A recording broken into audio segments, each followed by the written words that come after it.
So, what are you wearing? Oh, you naughty little viewer. You know what I want to do? Explain to you how anime protagonist outfits inform you about their character. Yeah, I want to see you subscribe and like all over the video. Okay, moving away from whatever that was, let's answer the age-old question, do the clothes make the man, or does the man make the clothes? See, I've picked out a few different protags, and I'm gonna run down how the semi-permanent outfits they wear perfectly meshes with their personality on a deeper level than you may have realized. So, as a warmer-upper, let's start off with the most obvious and iconic character in anime who, at this point, has only really had one outfit with minor changes. Goku, who at first glance is just wearing a normal gi, nothing special about it, and yeah, that's exactly what that is, and you may never have even thought about this, but Goku wears a gi everywhere he goes. He's literally fight ready at a moment's notice, no matter what. Even Vegeta wears regular clothes from time to time. It's a very clear indicator of what Goku holds highest on his list of priorities. He's all about protecting Earth and his loved ones and getting a good fight, but it doesn't stop there. Even the colors Goku sport have a deeper meaning to them. Like, oranges and yellows usually represent love, happiness, and the sun, and typically Goku is one of the most, for lack of better words, happy-go-lucky characters in any given room, and even the blue shirt he wears under his gi usually doesn't show itself until the fight is much more serious and Goku is under way more pressure, which, I mean, makes sense when you realize that usually it's not shown until the top half of his gi is blown off, but as a whole, Goku's outfit is pretty simple and comfortable, just like him. See what I mean? I think you get what we're doing here, so we can move on to something a little more explanation worthy. With Gon, I guess you could say protagonist of Hunter x Hunter, but we'll say one of just to be safe. Gon is a bit harder to decipher because if you didn't know any better, you might think he was a 60s basketball player who forgot to take his leather jacket off before the game, because Gon's shorts is short, but that informs us just as much about his athleticism, as he needs the maneuverability of free legs, and as a whole, Gon's outfit tells you he's a kid that doesn't know much. It just looks young and naive. Plus, Gon being pretty well attuned to nature and Nin itself lends to the mostly green attire, and green can also represent renewal of the spirit, and Gon definitely needed some renewing there for a few.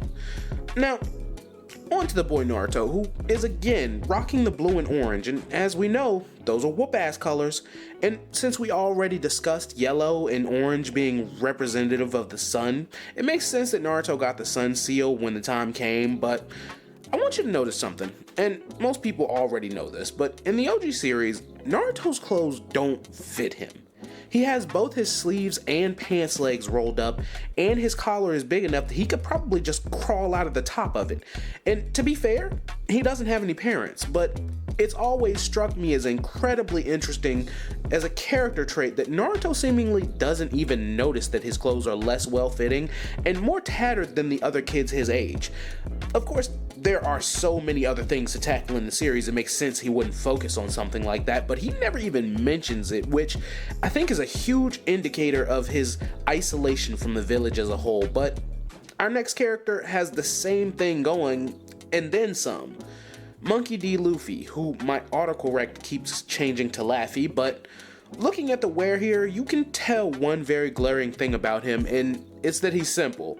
And nothing says simple like toe thong flip-flops and a vest with nothing under it. And to top it off, literally, he has a straw hat. The embodiment of simple living. And honestly, of all the protagonists in this video, I think Luffy, not Laffy, has the most fitting, pun intended, outfit from top to bottom. It's just a hat, vest, shorts, and flops. Almost like he's going on a cruise of some kind. Well, we can't be sure, but what we can be sure of is this next pick was harder than I thought it would be, just based off of looks, and it's Ichigo Kurosaki, and I specifically chose his Shinigami attire just because that's what mostly he's in when dealing with the story, and I almost went with the decked out Shinigami robe he has later in the series, but I chose to stick with the default just because a lot of the outfits characters get later in the series inform their growth and not who they already were. And when looking at Ichigo, one thing stands out above all.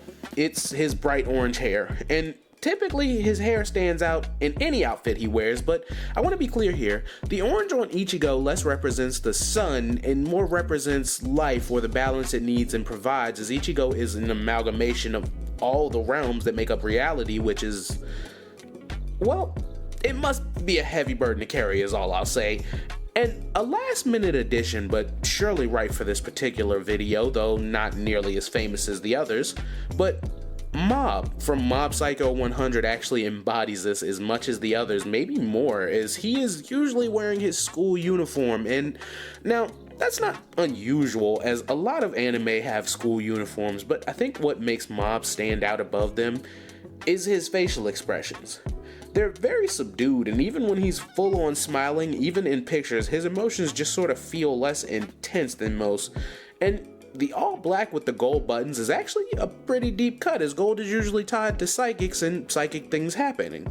And not for nothing, even the way Mob is drawn in his own world signifies a bland normalcy that's almost suspicious, which, would you look at that, that's how he's portrayed. So, closing the book on this one, I'll say most characters seem like the way they dress is intrinsically tied to who they are, and for good reason. It's easy to identify with these unspoken traits because we unconsciously do the same thing all the time, and while it may not seem like it, people often do interpret the way you dress to be part of your personhood. So, I guess what I'm saying here is dress to impress?